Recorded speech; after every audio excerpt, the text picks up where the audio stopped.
Pozdrav ljudi, evo još jedan primjer kako nas djeca testiraju i granice.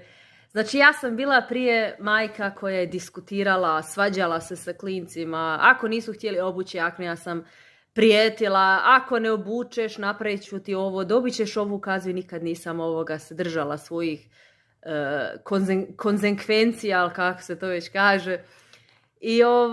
I sad, znači jučer sin bio ljut na mene jer ja sam rekla učiteljici ako ne bude imao zadaću kako treba, neka mu daje dodatnu zadaću. I on se jučer nafrnio na mene jer naravno nije imao zadaću kako treba i ona je njemu dala dodatnu zadaću. I sad prvo on se ljuti, neće on to pisat.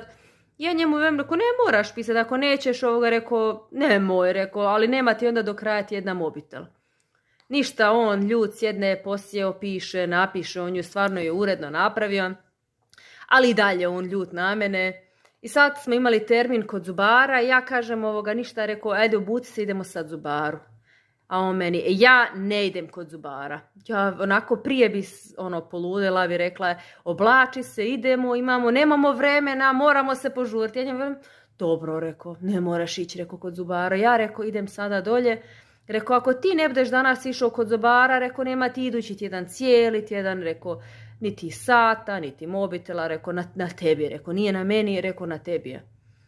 A on odmah ljud skače, oblači cipele, ide dolje i ljudi jednostavno morate naučiti da sa djecom se ne treba svađati. Što više vi pritisak stvarate, to više oni blokiraju i zatvaraju i neće sa vama uopće kooperirati. Ja otkako ovako rješavam probleme, znači niti se s djecom svađam, niti se s djecom prepirem.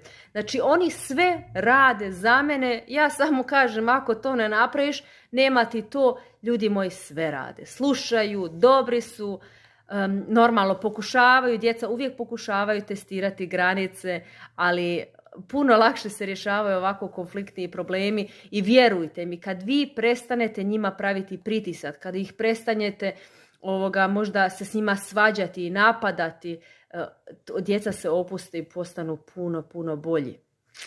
Uživajte mi, ćao!